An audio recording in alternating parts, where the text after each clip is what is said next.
Hello, my name is Terry, And I'm Michelle. and we are Widows Helping Widows. Michelle, I wanted to ask you, after your spouse died, what was the relationship like with your in-laws? It actually, we got closer. We were already close before he passed away, but we actually got closer. And I know that's not the case for a lot of people. Yeah. A lot of people in our group have talked about many different stories when it comes to they in-laws, but ours really rallied around me. And I had an infant. My son was an infant when my husband passed away, and so it's interesting because I feel like sometimes they're also in the category of people know what to say when you lose a spouse, but some in-laws do pull away. Yeah, they do. But I was very blessed that mine did not, and they rallied around me, and I rallied around them, and we were support each other, and we're still close to this day. Oh, that's awesome. How about you? The same. I've been very blessed with wonderful in-laws. I had a wonderful mother and father-in-law, and I am still very close to my brother-in-law and also sister-in-law. And then my sister-in-law's mom has become like a mom to me and to my children. Oh, that's sweet. Yes, it's wonderful. We do a lot of things together. We see each other as often as we can. We both live on different parts of the country, but I love them, and they have been supportive from the start. Once my husband died, they were right there, and they have never, ever left my side. So I think we're truly blessed in that way, Michelle, because like when we have our Widows Helping Widows meetup groups, we hear stories where you're right.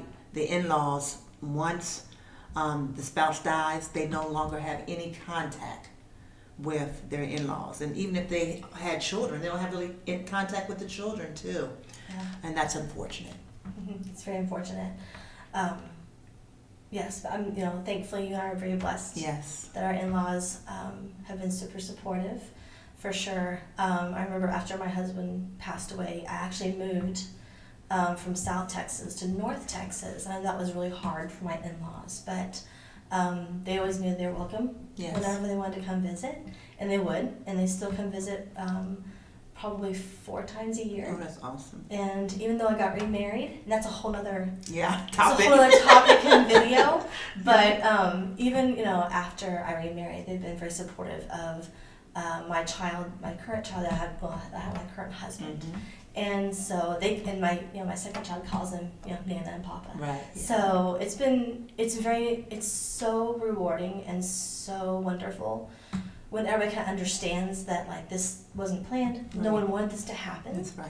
But not everybody can be that way, and it's really sad. And I know people have asked us before in our group, what do I do when my in-laws won't reach out, or they are kind of combative, honestly, in a way, and that's hard. It's very hard, and I think sometimes the in-laws are still dealing with the death of their loved one, and really don't know how to communicate or get next to them and build that relationship up again. So my suggestion, what we had suggested when we have our meetup group is just keep trying to reach out, even if they don't reach back, because you never know when the opportunity may arise that they will contact you, and hopefully to rebuild that relationship that was lost. Absolutely. And sometimes, like you said, maybe they just need time. Because I think sometimes we're so into our own grief, and not that we mean to be that way. I wasn't, but I know sometimes I feel like I was so into my own grief, you kind of forget that they're grieving too. That's true. And that they lost a child. Even though it was an adult child, they lost their child. And I think, those two, losing a spouse or losing a child, are the hardest 2 things you can do. I agree. And you go through in your life. And so a lot of times people don't act how they usually should. And it's hard. It's difficult. Very hard. It's very difficult. It is. But like you said, I think it's really smart to go ahead and keep reaching out, even if you don't hear anything from them. Maybe keep emailing them.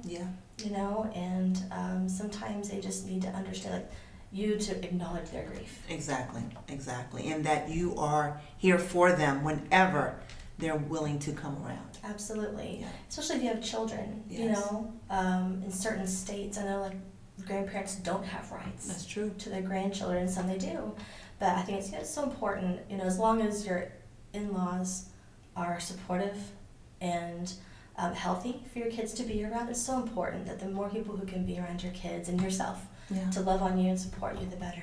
Exactly. Everybody needs love and support, especially during the grief journey. Absolutely, absolutely. I remember when my husband passed away, those first few months, because I was still getting up in the middle of the night feeding my son. My mother-in-law would come over, and she's a nurse, and she would come over, and she worked nights. And so the nights that she was actually off work from the hospital, she'd come over and she would watch a lot of times my son, so I couldn't sleep through the night.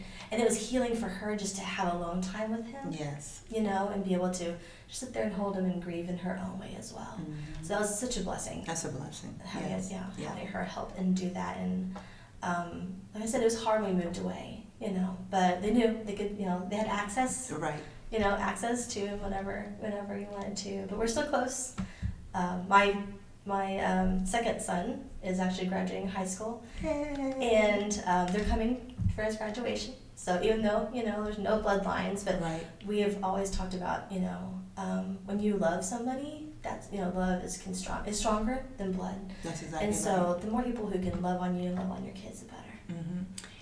One time I heard a pastor say that you have your birth family, and then you have a family of choice. Yes. And they are your family of choice. Absolutely. Yeah. Just like yours. Yeah, exactly. Yeah. Well, we'd love to hear your story in the comments below. Do you still talk to your in-laws? Do you have a good relationship, or are they still in your life? We would love to know how how it's going for you. Terri and I are not counselors, but we have walked this grief journey for many years together and leading a support group. So please comment below and let us know how this journey has been for you. Yes, and also we can tell them how they can contact us. We do have a YouTube channel. Please subscribe to our YouTube channel. It is Widows Helping Widows TX. You want to tell them the other ways they can contact us, Michelle? Sure. So we also have an email address. If you have questions for us, our email address is widowshelpingwidowstx@gmail.com. And we also have a meetup group. That's how we get our information out about our upcoming meetings.